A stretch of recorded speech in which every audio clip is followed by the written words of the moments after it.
Okay, ముందుగా అందరికీ చాలా వందనాలండి. మొదటిసారి ఇక్కడ మీ మధ్యన ఇలా ఉండటం నాకైతే చాలా సంతోషంగా ఉంది. ఇది దేవుడు ఇచ్చిన గొప్ప అవకాశం. It's an opportunity. ఆయన్ని మహింపరచడానికి, మరింతగా ఆయన మా జీవితాల్లో చేసిన కార్యాలు ఎక్కడ మొదలు పెట్టాలో కూడా అర్థం అవ్వట్లేదు. ఎందుకంటే దేవుడు ఎల్లప్పుడూ మంచివాడే. అన్నీ బాగున్నప్పుడు దేవుడు మంచివాడే, పరిస్థితులు బాగున్నప్పుడు దేవుడు మంచివాడే, ఆనందంగా ఉన్నప్పుడు దేవుడు మంచివాడే, కష్టాల్లో ఉన్నప్పుడు దేవుడు మంచివాడే. మన పరిస్థితులు ఏదైనప్పటికీ God is good all the time. దేవుడు ఎప్పుడు మంచివాడే. అందుకే మనం ఎప్పుడు పరిస్థితుల్లో ఎత్తుక్కుంటూ ఉంటాం దేవుడిని. అది చాలా అవగాహన లేని వారు చేస్తారేమో అనిపిస్తుంది నాకు అవన్నీ. మనం ఎప్పుడు దేవుడు ఏమై ఉన్నాడో దాన్ని బట్టి మనం దేవుడిని కనుగొంటాం. మనం దేవుడు ఏమన్నాడో దాన్ని బట్టి దేవుడిని మనం ఆరాధిస్తాం. దేవుడు ఏమన్నాడో దాన్ని బట్టి దేవుడికి మనం ప్రార్థిస్తాం. కానీ నాకు ఈ అవకాశం ఇస్తేనో, లేకపోతే ఈ దీవెన ఇస్తేనో, ఈ ఆశీర్వాదం ఇస్తేనో అప్పుడే నేను దేవుడిని ఆరాధిస్తానంటే అది అసలైన నిజమైన ప్రేమ, భక్తి అవ్వదేమో అనుకుంటా నేను. నాకు నా జీవితంలో ఎన్నో విషయాలు మీకు చాలామందికి తెలిసే ఉంటుంది. నేను ఒక దేవజనుని కుటుంబంలో జన్మించాను. మా నాన్నగారు అల్లూరి విశ్వప్రసాద్ గారు, మా తాతగారు మీలో చాలామందికి పరిచయం ఉండుండొచ్చు, గొల్లపల్లి మోదీస్ చౌదరి గారు. అటువంటి కుటుంబంలోకి దేవుడు జన్మించడానికి ఇచ్చిన అవకాశమే ఆయన ప్రణాళిక అనుకుంటా నేను. మేబీ ఎదుగుతున్నప్పుడు వయసులో అలా అనుకునేవాడిని కాదు. మీలో చాలామంది ఈరోజు పరిచర్యలో నేను ఉన్నాను, మీకు చాలామందికి తెలుస్తుంది. కానీ నా జీవితం అలా ఆరంభమయ్యి నేను దాంట్లోకి వెళ్ళడానికే సిద్ధపడి నేను జీవించాను అని మీరు అడిగితే లేదు.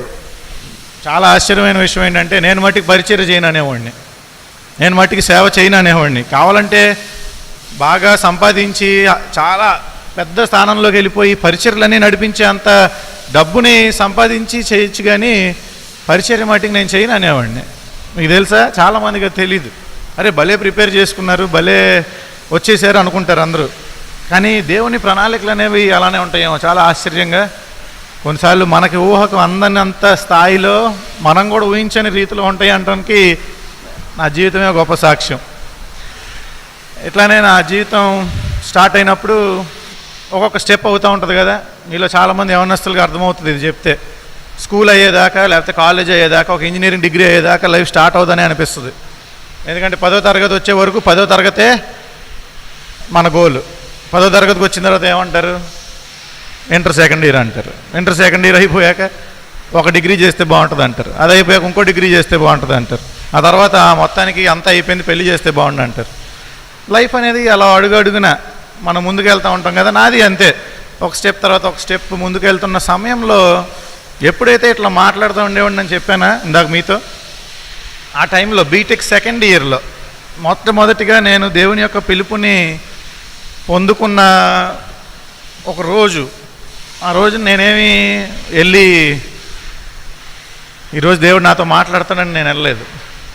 సహజంగా పాస్టర్స్ మీటింగ్ జరుగుతుంటే ఇంటికి వచ్చాను. మా అమ్మమ్మ గారు గెస్ట్గా ఆ రోజు వంట చేస్తూ ఉన్నారు. ఈరోజు ఏంటి ఇక్కడ ఉన్నావు అన్నారు. ఇంకా మందిరంలో లేవేంటంటే అది పాస్టర్స్ మీటింగ్ కదా, నేనేం చేయను వెళ్ళి అన్నాను. ఇలానే అని నా రూమ్లోకి నేను వెళ్ళిపోయి చేంజ్ చేసుకుని వచ్చి భోజనం చేయాలనుకున్న వ్యక్తిని సడన్గా ఫేస్ వాష్ చేసుకుని షర్ట్ మార్చుకుని మందిరంకి వెళ్ళి ఆల్మోస్ట్ టైం అయిపోయింది. ఇంకా 10 నిమిషాలు పావుగంట ఉండుంటుంది ఆరాధనలో. ఒక పాస్టర్ గారు మాట్లాడుతున్నారు, వెనకాల కూర్చున్నాను. వెళ్ళి చివరి కుర్చీలో కూర్చుని అయిపోయిన తర్వాత అందరినీ పలకరిద్దాము, ఎప్పటి నుంచో సహవాసంలో ఉన్నారు కదా, అందుకని వెళ్ళాను. యాక్చువల్గా వెళ్ళింది ఆరాధనకి కాదు, వెళ్ళి వాక్యం విందామని వెళ్ళలేదు. సరే వెళ్దాం, పలకరిద్దాం, లాస్ట్ డే కదా, అందరు పాస్టర్ గారికి చిన్నప్పటి నుంచి తెలుసు, ఒకసారి గ్రీటింగ్ చెప్పొద్దామని వెళ్తే అక్కడికి వెళ్ళి కూర్చోగానే పాస్టర్ గారు మాట్లాడుతూ ఒక వాక్యం చెప్పారు. ఏమనంటే ఫిలిప్పీలకు రాసిన పత్రిక 1వ అధ్యాయం 21వ వచనం, బ్రతుకుట క్రీస్తు కొరకే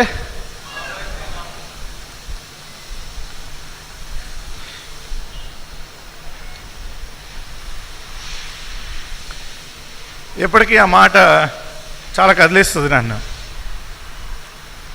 ఎందుకంటే దేవుడు అక్కడ వాక్యం విన్నాను, సంఘంలో ఎన్నో వేల సార్లు వినుంటానేమో, ఆ వాక్యాన్ని ఎన్నోసార్లు చదువుకుంటానేమో బైబిల్లో, కానీ ఆ రోజు చాలా డిఫరెంట్గా అర్థమైంది నాకు. ఆ వాక్యం చాలా డిఫరెంట్గా వినపడింది అనాలి. నా అంతరాంగంలో నుంచి పరిశుద్ధాత్ముడు నాతో మాట్లాడుతున్నాడు స్పష్టంగా. This is what your meant to do. నీ జీవితం ఎందుకంటే ఇందుకే దేవుడు నిన్ను బ్రతికితే ఆయన కొరకే బ్రతకాలని చెప్పి నిన్ను ఏర్పరచుకున్నాడనే మాట ఆ రోజున అంతకుముందు నాకు ఎప్పుడు అంత బలంగా ఎప్పుడు అనిపించలేదు. అదొకటే గుర్తుంది. ఆ తర్వాత పాస్టర్ గారు ఏం చెప్పారో గుర్తులేదు, ఏం మాట్లాడారో గుర్తులేదు. నేను అక్కడే ఉండిపోయాను. ఒక 2 గంటలు ఆ మాట వినపడటం, నేను కూర్చోవడం, అక్కడ దేవుని సన్నిధిలో ప్రార్థించడం, కన్నీళ్ళు ఆగట్లేదు, భారం లోపల నుంచి ఎక్కడో బరువు బాధ ఎందుకో తెలియట్లేదు. అదంతా నాకు ఆ రోజు నిజంగా అంత క్లియర్గా ఈరోజు చెప్పినంత స్పష్టంగా నాకు అర్థమైందంటే నాకు అర్థం కాలేదు. ఆ రోజు మొదటిగా దేవుడు నాతో మాట్లాడిన మాట, అప్పటి నుంచి నేను ఇంక పరిచర్య చేయను అంటాం మానేశాను.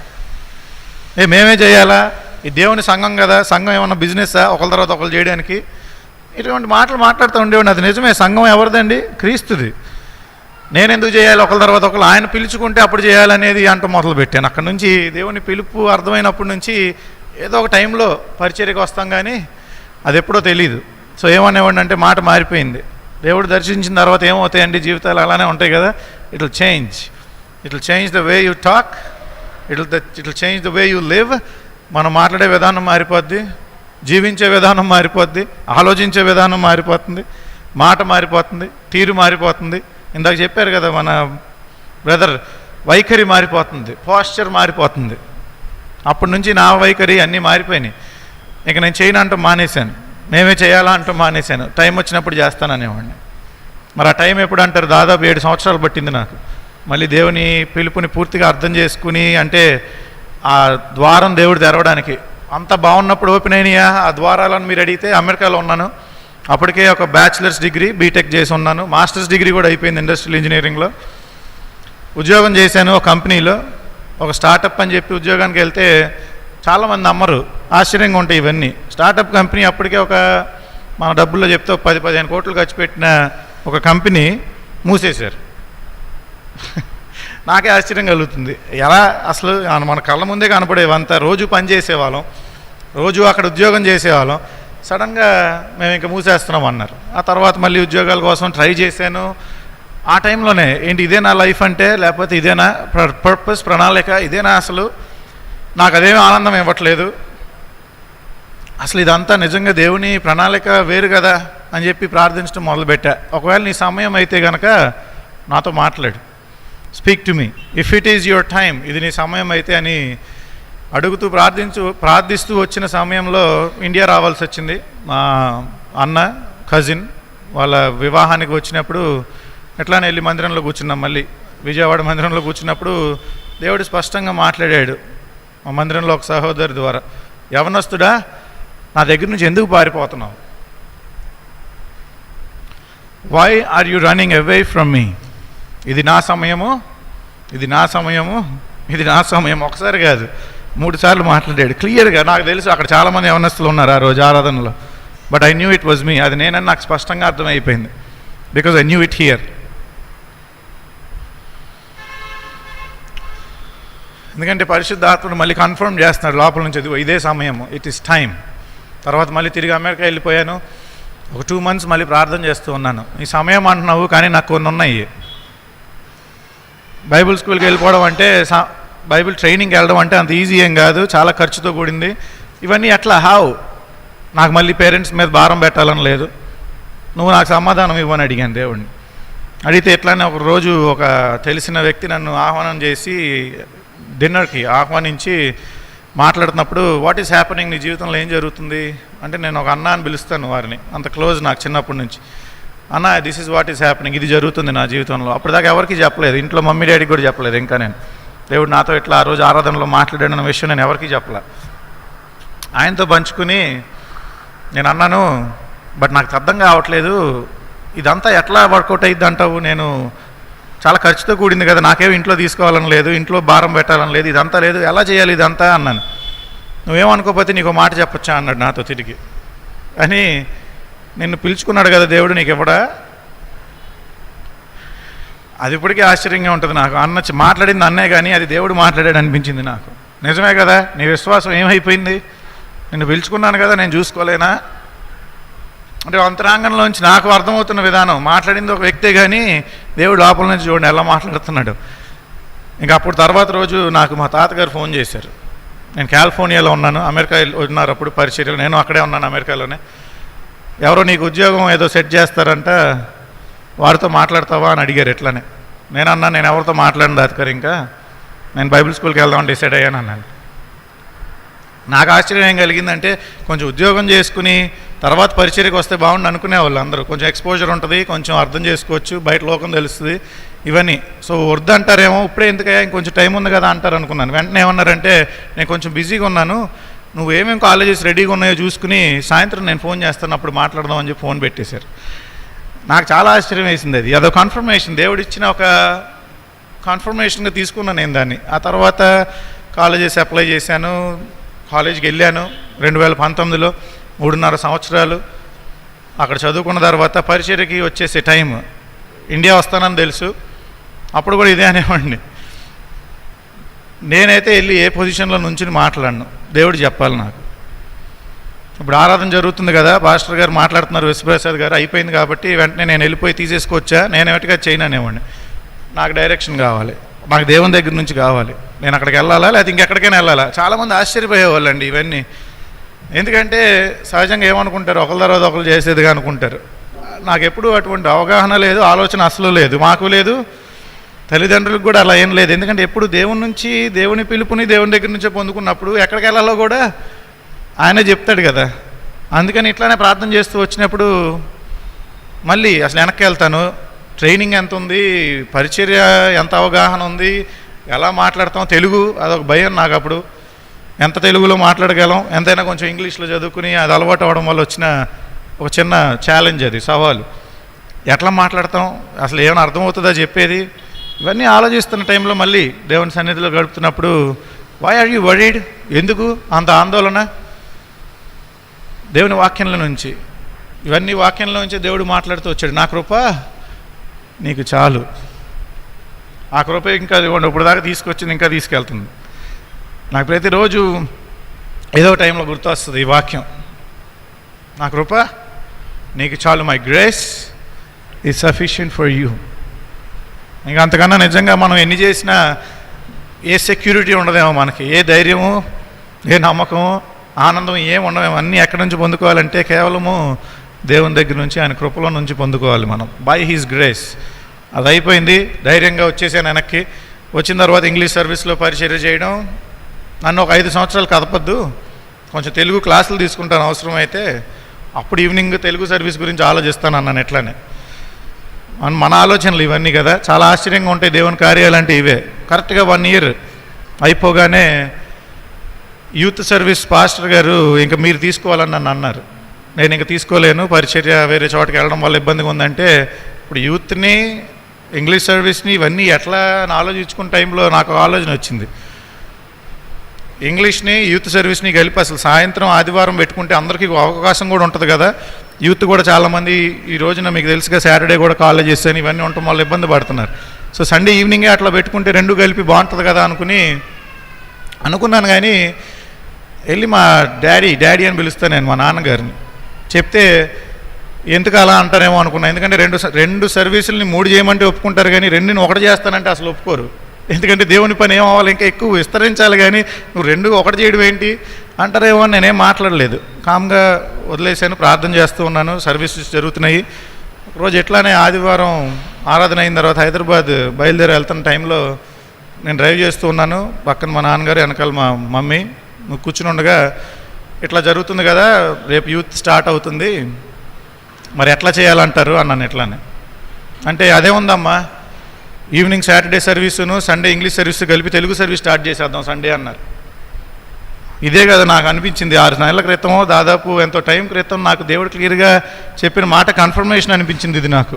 ఇంకా నిర్ణయం తీసుకుని అక్కడి నుంచి సండే ఈరోజు ఆదివారం 6ంటికి 6 to 8 ఈవినింగ్ సర్వీస్ స్టార్ట్ చేయడం. ఆల్రెడీ ఒక 1 ఇయర్ అయిపోయింది, సంవత్సరం అయిపోయింది ఈ పరిచర్యలో ఉండటం. ఇదంతా చూస్తే అండి, ఇక్కడ నేనేమైనా ప్లాన్ చేసుకున్నా ఏమైనా ఉన్నాయా అంటే, నాకు వెనక్కి తిరిగి చూసుకుంటే నో, అంతా నేను ప్లాన్ చేసుకున్నాయి కాదు, నేను ప్రిపేర్ అయ్యి చేసుకున్నాయి కాదు, అబ్బో భలే ప్లాన్ చేసుకున్నారని అనిపించచ్చేమో చూస్తే. It was not my plan. అది నా ప్లానో, నా ప్రణాళికో, నా గొప్పతనమో కాదు. It is God's plan. అది దేవుని ప్లాన్, అది ఆయన ప్రణాళిక. ఇంక దాంట్లోనే నడుచుకుంటూ రావడం. ఇదంతా మీకు చాలా క్విక్గా చెప్పేశాను, బ్రీఫ్గా. ఇదంతా విడమరిస్తే ఏదో పెద్ద టైం అయిపోతుంది సమయాన్ని దృష్టిలో పెట్టుకుని. ఆ తర్వాత మీలో చాలామందికి తెలుసు, వివాహం అదొక ఆశీర్వాదం, అదొక బ్లెస్సింగ్. ఒక కుటుంబంగా నన్ను, రియాను, ప్లస్ ఇటేపు మామయ్య, మా కరుణాకర్ గారు, అటు సీమ గారు అండ్ మా తాతగారు రత్నాకర్ గారు, వీళ్ళ కుటుంబంలోకి రావడం, అట్లనే రియా అటు మా కుటుంబంలోకి రావడం, ఇదంతా దిస్ ఇస్ గాడ్స్ ప్లాన్. ఇదంతా దేవుని యొక్క గొప్ప ప్రణాళిక, ఆయన యొక్క కృప. ఈ రోజున మనం వింటున్న సాక్ష్యాలు, చూస్తున్న ఆశీర్వాదాలు, ఇవన్నీ ఏంటండి అంటే బై గ్రేస్. కొత్త ఫ్యాక్టరీ నిర్మాణం ఆయన కృప. తాతగారు రత్నాకర్ గారు ఆరోగ్య విషయం ఆయన కృప. ఈరోజు మా వివాహం అయిన 1.5 years దాటేసింది, ఆయన కృప. పరిచర్యలు ఇక్కడ కానివ్వండి, అటు మర్నాథలో కానివ్వండి, ఆయన కృప. ఎవ్రీథింగ్ ఈజ్ హిస్ గ్రేస్, కేవలం ఆయన కృపే. అలానే ఒక కొత్త గృహ నిర్మాణానికి దేవుడు మాకు అవకాశాన్ని ఇచ్చాడు అంట నేను, అది కూడా దేవుని కృపే. దానికి కూడా ఒక చిన్న స్టోరీ ఉంది, మీకు ఓపిక ఉంటే పంచుకుంటాను. ఎప్పుడు మీకు డ్రీమ్స్ ఉన్నాయండి? మీ అందరికీ కళలు ఉన్నాయా? చాలా ఉంటాయి కదా, ఎట్లా అవ్వాలి లైఫ్లో, ఇలా అవ్వాలి, ఇది చేయాలి, అది చేయాలి, అలా అవ్వాలి, ఇలా అవ్వాలి. అవి ఉండటం మంచిదే, అన్నీ తప్పేం కాదు. నాకు అటువంటి కొన్ని ఉండేవి. దాంట్లో ఎప్పుడు ఎందుకో తెలియదు కానీ ఇల్లు, హౌస్ ఈజ్ వెరీ ఇంపార్టెంట్ అనుకునేవాడిని. ఎందుకంటే ప్రశాంతంగా ఉండాలి, ప్రశాంతంగా ఫ్యామిలీతో ఉండాలి, దేవునితో టైం స్పెండ్ చేయడానికి మంచి ప్లేస్ ఉండాలి, కంఫర్టబుల్గా ఉండాలి. లగ్జరీ అనో ఇవన్నీ ఆలోచించినవి కాదు, అలా అనుకునేవాడిని. అనుకుని బైబిల్ స్కూల్లో ఉండగానే ఒక సమ్మర్ వెనక్కి వచ్చినప్పుడు ఏ పిత్రాజితం ఏదైనా ఉందేమో అదంతా మీరు నాకు ఇచ్చిన రోజు నేను అమ్మేస్తాను అన్నాను. ఇలానే మా డాడీతో అమ్మేసి ఒక ఇల్లు కట్టుకుంటాననేవాడిని. ఆ తర్వాత వచ్చి నిజంగా చెప్తే స్థలాలు కూడా చూసుకున్నాను వెళ్ళి, నేను ఎక్కడ చేయాలి, ఏం చేయాలని. ఆ తర్వాత తిరిగి వెళ్ళిపోయాను. అమెరికా వెళ్ళిపోయిన తర్వాత ఏంటి ఇవే ఇంపార్టెంట్, అసలు ఎంత ఆలోచన, లేకపోతే అసలు ఇల్లు, ఇవన్నీ అంత ఇంపార్టెంట్ థింగ్సా? ఈరోజు వెనక్కి వెళ్ళిన తర్వాత నాకు అత్యంత ప్రాముఖ్యమైనది ఏంటి అంటే టు డూ గాడ్స్ వర్క్, దేవుని పని కదా ప్రాముఖ్యం. ఇవన్నీ చేసుకుంటా ఉంటే వాటి మీద మనసు పోయింది, ఆలోచనలోంచి కూడా తీసేశాను. ఇల్లు కాదు, ఏమీ కాదు, ముందు దాన్ని ఎక్కడో చోట ఇన్వెస్ట్ చేసుకుని ఆ వచ్చిన దాంతో దేవుని పని చేయాలి ముందు. ఆ తర్వాత ఇంకా ఎక్కువ దేవుడు దీవించిన రోజు అప్పుడు చూసుకుంటాను ఇల్లు గురించి అనుకున్నాను. ఇంకా ఆలోచనని తీసాను అండ్ నిజంగా మనసులోంచి కూడా తీసేసాను ఆ రోజు నేను దాన్ని. ఇంకెప్పుడు దాని మీద మళ్ళీ ఆశ నాకు కలగలేదు. కానీ ఈరోజు దేవుడు మళ్ళీ అది నెరవేర్చాడు. నాకు అదే ఆశ్చర్యంగా ఉంటుంది. మనం వదిలేసుకున్నాము, వద్దు అనుకున్నాము, ఆయన పనిని ముందు పెట్టుకున్నాము. అందుకే దేవుని వాక్యంలో ఉంటుంది కదా, seek first his Kingdom and his righteousness. ఆయన నీతిని, ఆయన రాజ్యాన్ని వెతికిన వారికి గాడ్ విల్ ప్రొవైడ్ ఎవ్రీథింగ్. ఎక్కడ తింటాం, ఎక్కడ పడుకుంటాం, ఏం తాగుతాం, ఎక్కడ ఉంటాం, ఇవన్నీ ఇంకేం బాధలు ఉండవు మనకి. మత్తయి సువార్తలో చెప్పిన మాట కదా. అందుకే ఈరోజు చూడండి, నాకు అదే అనిపిస్తుంది. వెనక్కి చూసుకుంటే చాలా కృతజ్ఞత, గ్రాటిట్యూడ్తో నేను మాట్లాడగలుగుతున్నాను. దేవుడు హీస్ బీన్ గుడ్. ఆయన కృపను, ఆయన మంచితనాన్ని మా జీవితాలపైన ఒడిగిస్తూనే ఉన్నాడు. అందుకే ఈరోజు ఇది గొప్ప లెసన్ అనిపిస్తుంది నాకు. మా డాడీ, మా నాన్నగారు ఎప్పుడు చెప్పిన మాట గుర్తొస్తుంది, నువ్వు దేవుని పని చేస్తే దేవుడు నీ పని చేస్తాడనేవాళ్ళు. You do God's work and he will do your work అనేవాళ్ళు. అలా నా పనులు చేయించుకోవడానికి నేను దేవుని పని చేయలేదు, ఆయన పని చేద్దామని చెప్పి సిన్సియర్గా, నిజాయితీగా, మనస్ఫూర్తిగా సమర్పించుకొని ఆయన పిలుపుకు లోబడి పరిచర్యలో ఇన్వాల్వ్ అయినప్పుడు దేవుడు నమ్ని సమకూరుస్తూ వస్తున్నాడు. ఒక్కొక్కటి, ఒక బ్లెస్సింగ్ తర్వాత ఒక బ్లెస్సింగ్ని, ఒక ఆశీర్వాదం తర్వాత ఒక ఆశీర్వాదాన్ని దేవుడు సమకూరుస్తూ ఈరోజు ఇక్కడ నిలబెట్టాడు. ఏది మా గొప్పతనం, ఏదో మా గ్రేట్నెస్ గురించి మాట్లాడడానికి కాదు. No, it's not that. అది కాదు అసలు. ఆయన యొక్క మంచితనం, ఆయన యొక్క కృప, ఆయన మహిమను ఆయనకి సాక్ష్యంగా నిలబెట్టడానికి ఈరోజు ఇక్కడ నిలబెట్టాడు. ఇందాక నేను చెప్పాలనుకున్నదంతా వాక్యంలో పాస్టర్ గారు చివరిలో చెప్పారు. నాకు చాలా ఆశ్చర్యం వేసిందండి. అది ఆశీర్వాదాలు మనల్ని ఏం చేయాలనే విషయాన్ని గురించి మాట్లాడారు. మొదటిగా ఎప్పుడు ఆశీర్వాదం ఏం చేయాలంటే దేవునికి మరింతగా దగ్గరికి తీసుకెళ్ళాలి. చాలాసార్లు మనం ప్రార్థన చేసినప్పుడు ఇవి కావాలి, అవి కావాలి, ఇవి కావాలి, మన చెక్ లిస్ట్ ఉంటుంది కదా మన జేబులో అందరికీ. ఇట్లా బయట తీస్తే ఏముంటాయి, మొత్తం అన్ని ప్రార్థన ఏంటంటే ఇది కావాలి, ఇది కావాలి, ఇది కావాలి, ఇది కావాలి, ఇది కావాలి, అవన్నీ దేవుడు ఇచ్చేసాడు అనుకుందాం. ఆమెన్. ఆ రోజు మీరు ఎట్లా ఉంటారు? ఆ రోజు మన ఆలోచన విధానం ఎలా ఉంది, ఆ రోజు దేవుణ్ణి ఆరాధించే విధానం ఎలా ఉంది, ఆ రోజు మన ప్రార్థన ఎలా ఉంది, ఆ రోజు అసలు మన జీవిత విధానం ఎలా ఉంది, how is your life style. అన్నీ లేని రోజు చాలా బాగుంటుంది కదా, అంత తగ్గించుకుని వినయంగా ఆరాధన 9 కంటే 8:30కే వచ్చేస్తాం. ప్రార్థన అంటే ఆపలేము అసలు, ఎందుకంటే అన్ని అవసరతలే కదా లోపల. అన్నీ నెరవేరిపోయినప్పుడు ప్రార్థన అంటే స్మాల్ ప్రేయర్, పొద్దున్నంతా కాపాడేందుకు స్తోత్రం, రాత్రి పడుకుంటున్నందుకు కాపుదల కోసం ప్రార్థన చేసి ఆమేన్. That should not change. అవి మారటానికి వీలు లేదు. అందుకే మొదట్లో మనం చూసాం కదా, బాగున్నప్పుడు దేవుడు మంచివాడే అన్నాం, బాగున్నప్పుడు ఆయన మనం అలానే కనుగొనాలి, బాగున్నప్పుడు అంతే ఆకలితో కనుగొనాలి, బాగున్నప్పుడు కూడా అదే దృక్పథం, దట్ ప్యాషన్, ఆ నిబద్ధత, దట్ కమిట్మెంట్, వాటితో మనం దేవుడిని సేవించినప్పుడు దేవుడు ఇదిగోని ఇట్లా నియమిస్తాడు, దేవుడు ఇట్లా నిలబెట్టుకుంటాడు. అది నేను చాలా కాన్ఫిడెంట్గా చెప్పగలను. నా జీవితంలో నేను దేవుడిని గురించి తెలుసుకున్నది, నేర్చుకున్నది, అర్థం చేసుకున్నది ఈరోజు మీతో పంచుకోవాలని. అందుకే మన ఆశీర్వాదం ఎప్పుడు మనల్ని ఏం చేయాలంటే దేవునికి దగ్గర తీసుకెళ్ళాలి. ఈరోజు ఇవన్నీ ఉన్నాయి, నిజంగానే కావాల్సినవి ఊహించిన వాటికన్నా ఎక్కువగానే దేవుడు ఇచ్చాడు. రోజు ఇంట్లో కూర్చుని అబ్బా భలే ఇచ్చాడు దేవుడు ఇవి, భలే ఇచ్చాడు దేవుడు అవి అని మేము ఎప్పుడు మాట్లాడుకోమండి. అసలు ఇంకా ఎంత పని చేయాలి, ఇంకా ఎలా దేవుని సువార్తను ప్రకటించాలి, ఇంకా ఏం పరిచర్య చేయాలి, ఇంకా ప్రజలకి ఇంకెంత చేయాలి. దేవుడు ఎప్పుడు ఆశీర్వాదం ఎందుకు ఇస్తాడో చెప్పాం కదా. మొదటిది ఆయనకు దగ్గర అవడానికి, రెండవది ఆయన సువార్తను ప్రకటించడానికి, పక్కన వారికి దీవెనకరంగా ఉండటానికి. ఆ బ్లెస్సింగ్ అంతా మన జేబులు నింపుకోవడానికి, మన బ్యాంకులు నింపుకోవడానికి. బ్యాగులు నిండిపోతున్నాయేమో మనకి, ఎంత బయటికి వెళ్తున్నాయో. ఇంకా అనేక మందికి అవసరతలో ఉన్నవారు ఉన్నారు, నీడ్లో ఉన్నవారు ఉన్నారు. నిన్ను వలే నీ పొరుగు వారిని ప్రేమించమని మాట్లాడుకుంటాం, వింటాం, బట్ ఆర్ వి లివింగ్? నిజంగా అలా జీవిస్తున్నావా? ఈరోజు మీరు నన్ను అడిగితే వాట్ ఈజ్ యువర్, మీ ఇక్కడ ఏం జరుగుతుందండి మీ ఆలోచనలో అని మీరు అడిగితే ఇంకెంత పని చేయాలి, ఇంకా మన పరిచర్యలను ఎలా ముందుకు తీసుకెళ్ళాలి, ఇంకా ఎలా ఎక్స్పాండ్ చేయాలి. చాలామంది అనాథులకి, వృద్ధులకి పరిచర్య చేస్తాం, ఇంకా ఎంత పెంచాలి? ఈరోజు ఎంతమంది ఉన్నారు? 230 మంది ఉన్నారు, 500 చేయాలి, ఇంకా ఎక్కువ చేయాలి, ఇంకా ఎక్కువ చేయాలి, దేవుని గురించి ఇంకా ఎక్కువ మాట్లాడాలి. ఇదిగోండి, దట్స్ వాట్ ఈస్ డ్రైవింగ్ మీ. ఈ రోజున ఆయన ఆశీర్వాదం నన్ను ఏం చేస్తుందంటే ఇంకా ఆయన పనిని ఎక్కువ చేయడానికి ఉపయోగపడుతుంది, ఇంకా ఆయన్ని ఎక్కువ మహింపరచడానికి ఉపయోగపడుతుంది. అవన్నీ ఇచ్చే ఆశీర్వాదము, ఆ బ్లెస్సింగ్ కానివ్వండి, ఆ తృప్తి కానివ్వండి, అవన్నీ ఉన్నాయి, అనుభవిస్తున్నాం. అందుని బట్టి దేవునికి నిజంగానే స్తుతించాలి. మేమే కాదు, అందరం స్తుతించాలి దేవుణ్ణి. అదంతా రైటే, కానీ it inspires me to be better every day. ఇంకా రానున్న రోజుల్లో ఇంకా మంచిగా, ఇంకా గొప్పగా దేవుణ్ణి చూపించడం, అట్లాగే 10 మందికి ఉపయోగపడే విధంగా జీవించాలనే ఆ ఆశను ఇంకా పెంచుతూ ఉన్నాడు దేవుడు. సో ఆశీర్వాదాలు ఎప్పుడు దేవునికి దగ్గరగా, అనేక మందికి దీవెనగా, ఆశీర్వాదకరంగా మనం ఉండాలని ఈ రోజున మరి మీ జీవితాల్లో ప్రార్థన అయితే చేస్తున్నారు అందరూ ఆశీర్వాదాల కొరకు. అది వచ్చిన రోజు ఎట్లా ఉంటున్నాము ఏంటి అనేది ఆలోచించుకోవాలి. ఆయన కొరకు సాక్షులుగా జీవిస్తున్నావా, లేకపోతే అంతా పొందుకున్నాం కాబట్టి బాగుందండి ఈరోజు దేవుడు అంత అవసరం కనపట్లేదు అన్నట్టుగా ఉండిపోతున్నావా? తృప్తిగా ఉండటం మంచిదే, ఆ తృప్తిలోనే ఉండిపోయి ఇంక పని చేయకుండా అయితే కనుక ఉండటానికి దేవుడు మనల్ని ఆశీర్వదించలేదు. ఇంకా ఎక్కువ ఆయన పని చేయడానికి, ఇంకా ఆయన గురించి ఎక్కువ ప్రకటించడానికి హీ చోజ్ యూ అండ్ మీ, మమ్మల్ని అందరినీ దేవుడు ఎంచుకున్నాడు. ఈ సాక్ష్యాన్ని దేవుడు దీవించేలాగున, మీ అందరికీ ఆశీర్వాదం కలిగిలాగున దేవుడు దీవించునుగాక. ఆమేన్.